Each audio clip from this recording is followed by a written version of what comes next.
What is up, winning team? Today, I want to share with you guys a little bit more about the performance I did not include on YouTube and this rap that I did because I'm realizing something, and I'm also trying to have I'm trying to include you guys, as I said, as much in the journey. So hopefully, there's things we can all take away and learn from it. But one of the reasons I've been against this whole music thing anyway is because of how I feel about us as Black women, how we're representing music in the world. And I don't like it. Like Black girls of like my age, right? So I'm like, how do I go about doing this? Be honest, and then but keep myself in some kind of reasonable boundaries. You know what I'm saying? It's obviously not like I'm not going to be going off and doing like Sexy Red and all of that, talking about in their songs and all of that. Yeah, but I do got things to say. I do got things to say. And some of them might make some people uncomfortable. So here's the scenario of that performance and why this is also funny and ironic.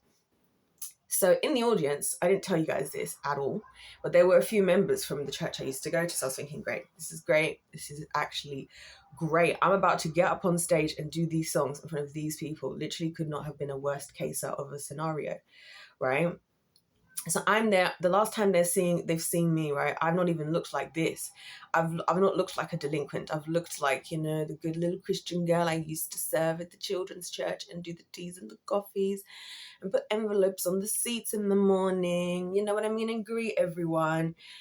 Fast forward, here I go, looking like this, getting on stage talking about what a shame, man, could have wifed me. Even my ex tried to gaslight me. Y'all were scared of who I might be. Got the HG, lives inside me, won't hold back now. If you fight me, used to warfare, not just fleshly. I'm not perfect. You thought you'd be. That's the lie, see. Get behind me. Like, that's obviously not how I did it. But like, they and saying that to them in the audience was so satisfying. Something was so empowering about actually saying what I had to say in the face of the very people I was talking about, right? So there's that part, but then also that was the moment of shock when shock hit in full force as well, looking at the audience. So standing on stage is such an interesting perspective to actually have in life. And I really feel like when you see performers just doing anything on stage, that's something I've started to realize. People can just get away with absolutely anything on stage. And it's because of how the crowd reacts, right? Because obviously I am the one out here needing to be tamed and whatnot and what have you, but these people were loving it. They lost it in the audience. And the reason why I brought it up is because this lovely gentleman, right, who came to speak to me afterwards, right, bless him, he's really handsome as well, by the way, my goodness, and he had the most beautiful blue eyes. Honestly, that's what kept me in the conversation for so long, because I just couldn't believe it. But anyway, so he came over, and when he was talking to me, right, he was like saying, oh yeah, I liked your song, I liked your song about your ex. I was like, no, there was only one line of the song about this guy, but I knew that as soon as I now take a shot in towards the male department, yeah, everyone was going to go crazy over it, because that's the actual degenerate world we're living in. So I'm like, that was one line at the end, and I just gave him one line. He was just the only person that I singled out in particular. Everybody else I've just grouped together for the sakes of me just being a really nice gal, apparently, right? And so when he brought it up, I was thinking, this is what I was afraid of. This is exactly what I was afraid of. And look at me now reinforcing it by that being the only section of the song I've done for you guys. But the point is, that was also what I was afraid of, that if I now really say the things that I have to say, it's not going to be nice at all. And I'm not going to be doing up Sexy Reds and all of these, whatever they're talking about themselves. The things I'm going to have to say are going to make people really, really uncomfortable, right? If I'm really going to do it. And this is the thing with me and the Lord at the moment, where it's just like, God, really, this is going to be tough if you're really asking me to do this. And also, how do I know where the line is when it's like, and this is the problem I face in the body of Christ. It's kind of like I was saying to you guys, where how I'm not this goody good girl, so I'm not like a nun, but I'm also not a freaking Sexy Red. So where do I find myself in this? And how do I know that I'm not crossing the line? You know what I mean? Because I don't want to go all the way down into nunhood, because first of all, I don't even believe that's biblical, whatever. But anyway. And also, I believe that God is creative. He created everything. He is the creator. So the Lord is the number one creative of all creatives in the world, right? But then obviously I can't go down to the other side, because I was thinking when I was talking in my previous video about how much I love about loving, realizing that I do everything for the sake of chaos, just because of the fun of it, just literally for the fun of it. I was thinking that's why I get certain things. Like I was thinking about Bonnie Blue. I was thinking I kind of get her. She kind of is somebody that I actually resonate with, unfortunately, and not in the ways that people are going to assume. Again, like I'm not for her being, all this like being out there sexually, whatever, because I figured out what she didn't, which is that actually as women, we actually win the most when we just don't have, that has to be the line that we draw. And when we draw that line, we still get a lot of the benefits anyways. I mean, I'm out here going and doing all these songs. I was talking to my friend who's also a musician, different guy, yesterday, and he was quoting the cost of studio time. We were just talking about it because it's like I'm dropping a song, whatever. and then I was thinking to myself, wow, I don't even know how much that costs, because I ain't been paying for a studio. I ain't been paying for a lot of things. And it's amazing how many things I ain't been paying for that I haven't had to open my legs for, which is amazing. That's why I feel like I hit the jackpot. I feel like I've hit the jackpot in life, because I'm like, I figured out as long as I keep my legs together, I can still benefit anyway. Like, I know that sounds heinous, but it's the truth. I'm saying it, the truth for what it is.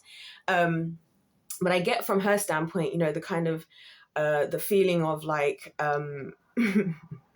the silent satisfaction of realizing that the game you're playing in and how well you can play the game for your own benefit. That's why she sits there giggling. It's the same thing I do amongst the male population, sit there giggling while they're like mad at you or whatever, but it's like you're still here. Just like this guy at the bar, I'm like, so you heard what I just said in the song, right? Yeah. And you just heard me publicly call out my ex for gaslighting me, right? In a rap song on stage. And I also didn't want to show you guys that because I look angry, I feel like, because I was going for it. Like how I just did it now, it wasn't like that. I decided I was going to fully go for it. And when I heard the sound of my voice project through the whole room, when I said, get behind me, oh my God, that was one of the most powerful moments of my life. Like hearing my voice just project like that into the atmosphere. I felt like I'd like split the atmosphere. It reminded me of my favorite devil fruit on One Piece. It's the Tremor fruit. And Whitebeard had it. And when he uses it, it's like he splits the atmosphere and it makes this noise. It's like a ding noise like this. And it sounds amazing. And it literally sounds like as if he just like splits the entire atmosphere. That was incredible. So I'm thinking, you've just seen that. And you still here. These are the things I've been thinking about, you guys. And this is why I'll be just sitting here smiling. People think it's because I'm loving life, but it's because it's so fascinating what's happening around me. And that's why I was laughing at Bonnie, because I was thinking, yeah, she's probably seen, heard so many things because of all of this stuff that she's been, all of the access she's had to with guys. And that's the other thing about what I find fascinating, guys. I was just thinking about Solomon. That isn't it funny that when Solomon prayed for wisdom, what did he end up with? 1,000 women. 1,000 women. And then he writes the book of Proverbs where he refers to wisdom as a she. Like all of these experiences and everything, I'm just finding entirely fascinating. And so, yeah, that was what I was just thinking about. I couldn't believe I got away with it. I was getting away with that. And then I'm like, that's why I'm standing there looking at him like, and you are gorgeous. And you are here after what you just saw on stage, me sweating, talking about whatever I'm talking about. That's insane. And that's also why I feel like, you can't trust the world and you can't trust the audience ever. This is why the world needs leaders. And this is why the world needs good, strong leaders that are actually leading us in the right direction. Because if you listen to the people's going to lead you astray, right? Because the people, they love the chaos. I was thinking about this when I was in Italy, like all these places, all these like buildings where there were all these monuments where people used to have these wars and men would fight. I'm thinking, isn't it insane that people will literally be sitting in these places, right? Why do I look? Oh, because I'm so warm. By the way, guys, last night was way too hot. Like I was literally unable to sleep in the middle of the night. I was like, this is torture. And I kept like waking up thinking I needed to like open the windows and they were open and I was like, oh my gosh. But anyway, So this guy, now what was I saying? Yeah, the public, we love to like watch chaos. Think about it. People are literally here stabbing, like sword fighting and all this stuff. Now everything's all safety and whatnot. Because even I was thinking, the thing that ruins like fighting for me, why I don't want to, like once upon a time in my life, I did boxing for a while, right? And I didn't do it because I wasn't loving the physique for me. That's it. I know that's really sad. And also I didn't want to destroy my face, to be honest with you. I know that sounds really superficial, but that was the choice. But the guy, he kept pushing me to want to do it. But the thing that I was learning, which was also putting me off, was, well, I have to follow all these rules to fight, and that's just making it boring. Like even now when people are like, oh, so-and-so did this illegal move in the UFC fight, I'm just like, this is so boring now. There's just too many rules now. There's too many freaking rules. So everything rules. This is the thing about the world as well. Is like we're all following all these rules, but the rules we're following are the illogical ones, and then the logical rules that we should be following, that the Lord is giving, were the ones we're not following. That's what's crazy about it. That's what's crazy about all of this, because I'm here doing this on stage and I'm here looking crazy, but you people here in front of me are the protectors of predators, protectors of predators. So which side of this coin do I really want to sit on? Let's be so freaking for real. But yeah, the people love the chaos. The people love the chaos. We love chaos. This is what I'm trying to say. And it's just like people, it's so funny how we don't stop to think about that. You know, because even again, going back to why these women are famous, well, why is everybody so into it? The number of times, right? Can I tell you, the number of times these quote unquote good men, right, that come across are then disappointed when they realize that I am in fact not going to have sex with them, like this. And this is when it happens with the pastors. That's when it gets me, because I'm like, so you really thought I was going to be your little piece of something on the side, didn't you? Like you really thought. And the problem here isn't that even that, because I get why things come across that way. But the thing is that you are the hypocrite now. So this is where I'm saying about these insane stories. Like I'm here, there, like listening to, I was thinking about, you know, in the last video I talked about the BBC, how I'd applied for Traitors, right, the show, and I wanted to go on the show. Why? Because I wanted to have a turn at what it feels like to be a traitor. I wanted to know what it feels like to be a traitor and to like play people, because I ain't never done it before. So I thought, why not go there? I can be in the Scottish Highlands, in the castle, looking cute. I even bought myself, that's why I started buying all my knee-high heel boots and my little skirts with the Scottish print on it, so that I could be posing in the castle, in the Scottish Highlands, and all of this, right? And the irony of this, what I'm saying right now, is when I got the phone call, I was at a guy's house. Now, again, I get it. She must be doing this. We were having a conversation because I was helping him to put videos out, right? Because he's a relationship and marriage counselor, whatever, and he predominantly works with men. So he would be talking in his videos and I wouldn't say anything. I would sit quietly giggling like Bonnie Blue while I listened to him give advice to men that I know is bad. And then he would ask me for my opinion after the fact, and I'd be like, I don't really want to say, like, I don't want to really have to say my opinion. But also he's one of these who's like, well, yeah, and I was working as a pastor, and like, actually, you know, because they always tell you after the fact. And I was like, oh, you're one of those, you're one of the hoes. Lo and behold, you could see that even though obviously I was there to help him, and I was like, hey, if somebody's doing the work of helping men and women, go for it. Like, I'll support that. That's why I was helping him, right? Also out of curiosity, because it's just fascinating to hear the stuff that he would say, and I'm sitting there literally the one helping him do his videos, and afterwards he'd be like, so what do you think? So what do you think? So what do you think? And I'm like, why are we asking me what I think? But anyway, and then that was what was funny about it, is realizing his disappointment in the fact that I'm actually not indeed going to have sex with him at any point in time. And also that's because his behavior and what he's saying is actually the greatest, strongest turn on that could ever live. And this is why it happens this way, because I hear these people talking and I'm like, the temptation isn't in the building. It's not on the planet. Can I just say? And so then when you see the disappointment, and I knew it, right? Because he kept saying, oh no, this. And he was one of those that was like, yeah, we should get married. I want to have a daughter. He even had like, he'd had these shoes of a baby girl because he was praying that the Lord would give him a daughter, right? and all this. And he's like, we should get married. And I was like, and if I say yes, then what happens next? He's like, well, within the next month, I would like to meet with your family so we can get the things going and up and running.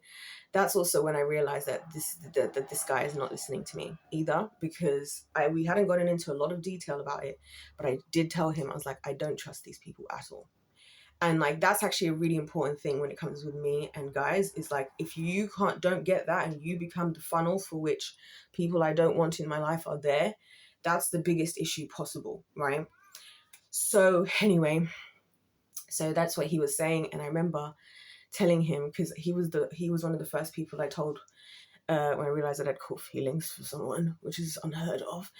And I knew what would happen. Again, this is why it's funny. It's so funny, because afterwards he was like, it's okay, we can just be friends. And I was like, I know that doesn't work. It's in a lot of scenarios.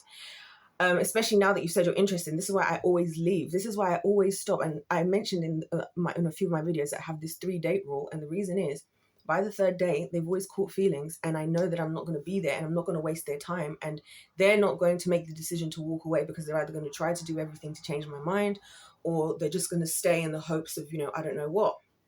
So I'm actually doing them a favor, right? Because I could be continuing, to enjoying being taken out on dates and taken out to do fun things and be producing a very interesting show and getting to hear about the things that men go through, which is really fascinating, by the way.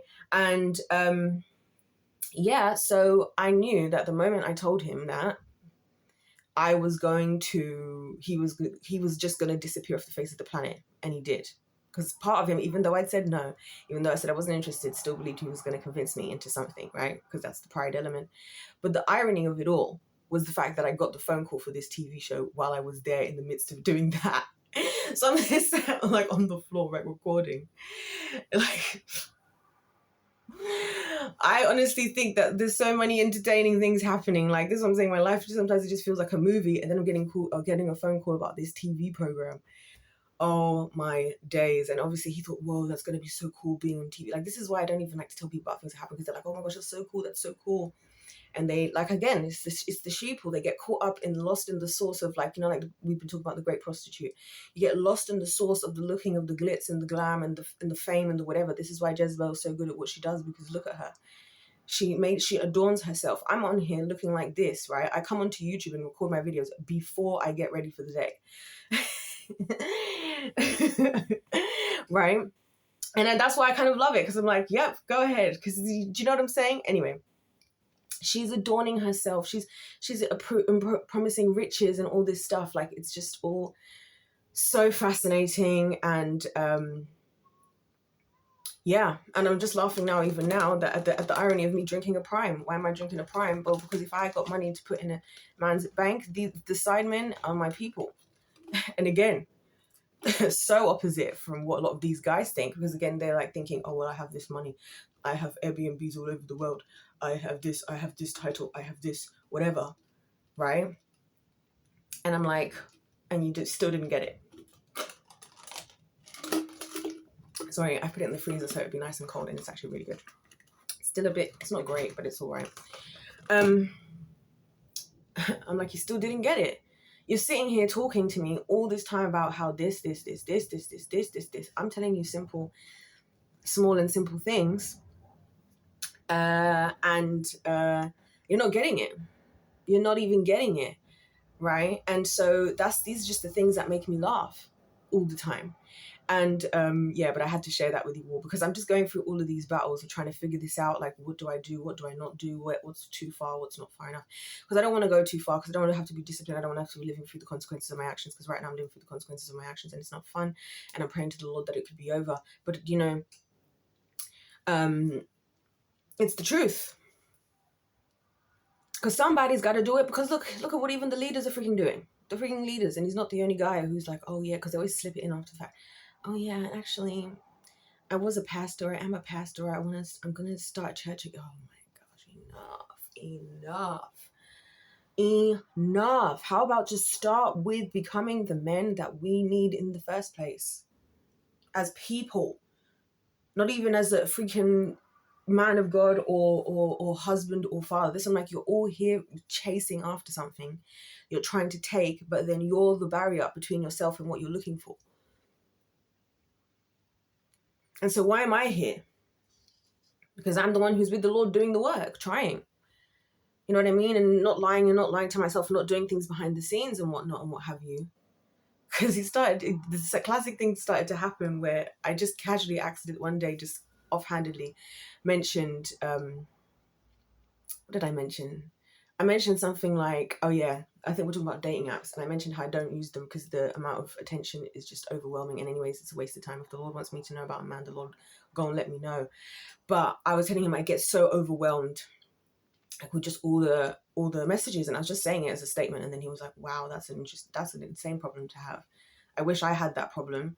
And I was like, and maybe that's why the Lord is protecting you guys in a little bit of a way from this, because you're just too welcoming. Like, why am I in your house here? Why am I in your house? Me, a woman, with all the things that I'm capable of. But you just think it's casual. You just think, oh yeah, it's fine. And this is again why this is all so funny.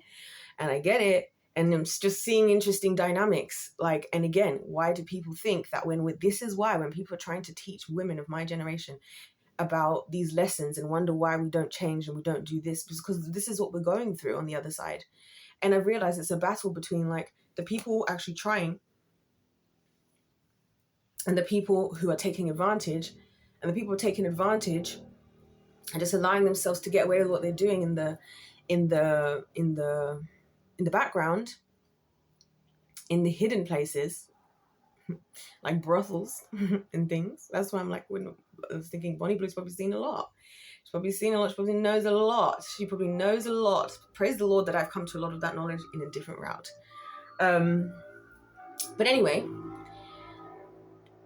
and then it's the people screaming out, like, we're trying to change something. We're trying to change something. Why are women like this? Why are women like this? Because men are like how men are. We're all the problem together. We all love the chaos together. We do. So I'm just calling it for what it is and just telling you all and telling everyone that I've acknowledged it. I'm holding myself accountable and I'm trying my best to not go down the wrong path. But the story does go as it goes. We are indeed addicted to chaos in the world. Anywho, I'm going to leave that there. I just had to share this because I'm having so much fun sharing my little stories with you all. Feels like I'm telling you guys my little secrets about, so this is what's been going on behind the scenes. And this is why I come on here and sometimes I'm just smiling in my videos and just laughing, because I'm on here telling you Bible stories and this, that, and the other, doing the work of the Lord. And behind the scenes, I'm just going through the most random events. Anyways, if life's a game, it's pay to win. God bless you all. God loves you. I love you. And I'll see you in my next one.